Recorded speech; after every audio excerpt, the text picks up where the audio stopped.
नमस्कार दोस्तों, मैं हूं जोकोरमा। इस वीडियो में हम बात करेंगे कि कॉइन्स और टोकन्स में क्या अंतर होता है क्रिप्टो करेंसी की दुनिया में। तो बहुत ही शॉर्ट और छोटा वीडियो होने वाला है, लेकिन जानकारी बहुत ज़रूरी है अगर आप कॉइन्स और टोकन्स के बारे में अंतर जानना चाहते हो।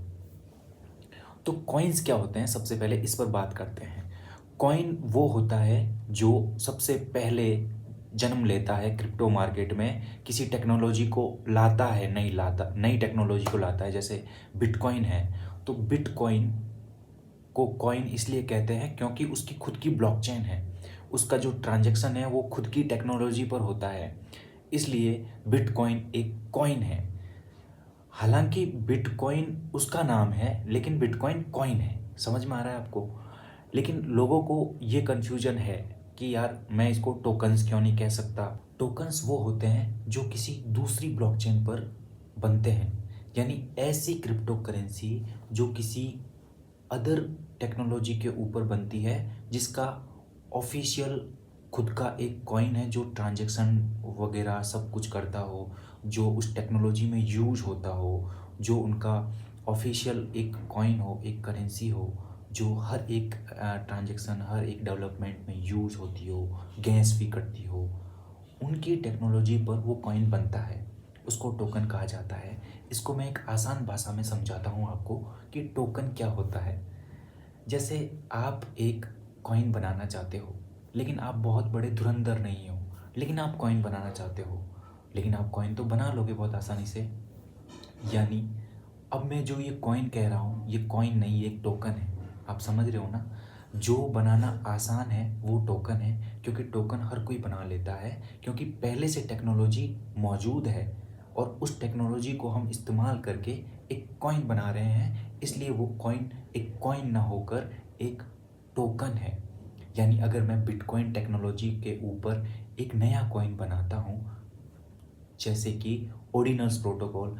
ओडिनल्स प्रोटोकॉल में क्या होता है कि पहले बिटकॉइन बना, उसकी ब्लॉकचेन थी। वक्त के साथ डेवलपर्स, माइंड वाले लोगों ने एक ऐसी तकनीक विकसित करी उसी ब्लॉकचेन के अंदर कि एक नया कॉइन उसी ब्लॉकचेन के अंदर बनाया जा सके, उसी बिटकॉइन की टेक्नोलॉजी के ऊपर बनाया जा सके। तो जैसे मैंने कॉइन बनाया, एग्जाम्पल चंदू। चंदू कॉइन बनाया मैंने, तो मैंने चंदू कॉइन बनाया, तो अब क्या होगा कि मुझे अगर चंदू कॉइन चाहिए या आपको चंदू कॉइन चाहिए, तो आप क्या करोगे कि उस ब्लॉकचेन का ऑफिशियल कॉइन खरीदोगे सबसे पहले, क्योंकि वो उस ब्लॉकचेन के ऊपर बना है, जिसका एक पहले से कॉइन मौजूद है जो उस टेक्नोलॉजी में इस्तेमाल होता था। तो आपने सबसे पहले बिटकॉइन लिया और उस बिटकॉइन में चंदू खरीदे। क्यों लिया बिटकॉइन? क्योंकि बिटकॉइन के ऊपर चंदू कॉइन बना है, इसलिए चंदू कॉइन ना होकर एक टोकन है। समझ में आया आपको? दूसरी और आसान भाषा में समझाता हूँ कि जैसे आप मानो कि आप एक ऐसी दुकान पर काम कर रहे हो जो आपकी है। आप एक ऐसी दुकान पर काम कर रहे हो जो आपकी है, तो आप दुकान के मालिक हुए। तो दुकान पूरा सिस्टम है, पूरी ब्लॉकचेन है, पूरी टेक्नोलॉजी है। आप काम कर रहे हो, आप एक कॉइन हो, आप मालिक हो। तो हर एक मालिक अपना नौकर होता है। मैं काम कर रहा हूँ, मेरे लिए काम कर रहा हूँ, तो मैं मेरा नौकर हूँ, लेकिन मैं मालिक भी हूँ। ऐसे ही हर एक कॉइन एक टोकन होता है। जैसे हर एक वर्ग, आपने मैथ पढ़ी होगी, आयत होता है, लेकिन हर एक आयत वर्ग नहीं होता। उसी प्रकार हर एक कॉइन टोकन कहा जा सकता है। हर एक मालिक अपना ही नौकर होता है, लेकिन हर एक नौकर मालिक नहीं होता, इसीलिए हर एक टोकन कॉइन नहीं होता। हर एक टोकन कॉइन नहीं होता, लेकिन हर एक कॉइन टोकन होता है। टोकन वो होते हैं जो पहले से मौजूद ब्लॉकचेन पर, पहले से मौजूद टेक्नोलॉजी पर बनते हैं। कॉइन वो होते हैं जो मार्केट में किसी न किसी नई तकनीक को विकसित करते हैं, नई टेक्नोलॉजी लेकर आते हैं, और उस टेक्नोलॉजी के इस्तेमाल के लिए उस एसेट का इस्तेमाल किया जाता है, क्योंकि वहाँ पर ट्रांजैक्शन होता है और डेवलपमेंट होता है, ऐप्स बनती है, वेबसाइट्स बनती है, डोमेन्स होते हैं, डिजिटल एसेट्स आप रख सकते हो। तो समझ में आया आपको कि कॉइन और टोकन में क्या फ़र्क है?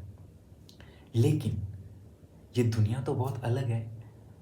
आप अपने कॉइन को टोकन कहते हो और आप अपने कॉइन को कॉइन कहते हो, ये आपकी अभिलाषा है, ये आपका मन कहता है वो आप करते हो। तो बोलचाल की भाषा में आप अपने टोकन को कॉइन कह सकते हो कि भाई मैंने मेरा कॉइन बनाया है, मैं मेरा कॉइन बना रहा हूँ। लेकिन वास्तविकता में रियल जानकारी के अनुसार, वास्तविक जानकारी के अनुसार एक टोकन एक कॉइन नहीं होता है। समझ में आया है आपको? यानी टोकन बनाना बहुत आसान है। जैसे आप बोल रहे हो मैं अपना कॉइन बना रहा हूँ, मैं pump.fun पर गया, वहाँ पर मैंने नाम लिखा, फ़ोटो डाली, वेबसाइट डाली और आइडिया डाला और कॉइन बन गया। वो ही टोकन है। लेकिन अगर आपने एक टेक्नोलॉजी विकसित करी, एक ऐसी तकनीक बनाई जो मार्केट में प्रॉब्लम सॉल्व करती है, कुछ ना कुछ नया विकसित करती है, कुछ नया लेकर आती है, जैसे बिटकॉइन को ट्रांसफ़र करने में 10 मिनट लगते हैं, तो सोलाना ब्लॉकचेन आई और ट्रांजेक्शन फास्ट कर दिया और मिनटों में ट्रांजेक्शन्स होने लगे। तो समझ में आ रहा है आपको? तो आप कुछ नया विकसित करते हो इस दुनिया में, कुछ नई खोज करते हो, नई तकनीक बनाते हो और उसके लिए, उसके यूज़ के लिए एक एसेट तैयार करते हो उसी ब्लॉकचेन में जो हर जगह यूज हो, तो वो एक कॉइन होता है। तो सोलाना एक कॉइन है, बिटकॉइन एक कॉइन है। लेकिन आप जो कॉइन बना रहे हो फटाफट 2 मिनट में, जो लॉन्च पेड्स बने हुए हैं अलग अलग टेक्नोलॉजीज़ पर, अलग अलग ब्लॉकचेन पर, तो वो एक टोकन है। समझ में आया आपको? तो टोकन का होना भी बहुत ज़रूरी है और कॉइन का होना भी बहुत ज़रूरी है। लेकिन अगर आप रैंकिंग लगाओगे ना, तो सबसे पहले वो कॉइन सबसे ऊपर होंगे जिनकी अपनी टेक्नोलॉजी है, जिनकी अपनी ब्लॉकचेन है, जिन्होंने खुद ने कुछ नया खोजा है। समझ में आया आपको?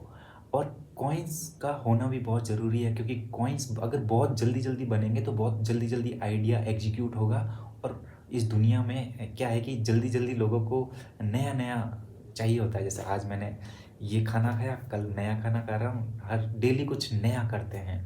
और इससे क्या होता है कि आइडिया, क्रिएटिविटी टोकन्स से बहुत जल्दी विकसित होती है, क्योंकि हर एक डेवलपर क्रिएटिव इंसान ज़रूरी थोड़ी है कि हो सकता है। तो हर एक क्रिएटिव इंसान डेवलपर हो, ये भी नहीं हो सकता। इसलिए दोनों का होना बहुत ज़रूरी है। तो जो क्रिएटिव लोग हैं, जो बहुत अच्छा और उम्दा सोचते हैं, वो टोकन्स बना सकते हैं। उन्हीं के लिए दुनिया बनी है। और भविष्य में लोग ऐसा भी करते हैं कि सबसे पहले उन्होंने टोकन बनाया और बाद में कोई नई टेक्नोलॉजी विकसित करी और उस टोकन को, उस टेक्नोलॉजी को ट्रांसफ़र कर दिया, जिसे जिसे माइग्रेशन कहते हैं। इस टॉपिक के बारे में अभी बात नहीं करेंगे, ये थोड़ा अलग टॉपिक है। लेकिन आगे वो अपनी टेक्नोलॉजी बना लेते हैं। तो समझ में आया आपको दोस्तों? तो इस वीडियो के लिए बस इतना ही। अगर आपको कॉइन्स और टोकन्स के बारे में जानकारी अच्छी लगी तो इस वीडियो को लाइक कीजिए और चैनल को सब्सक्राइब कीजिए। बहुत बहुत धन्यवाद। Thank you so much for watching.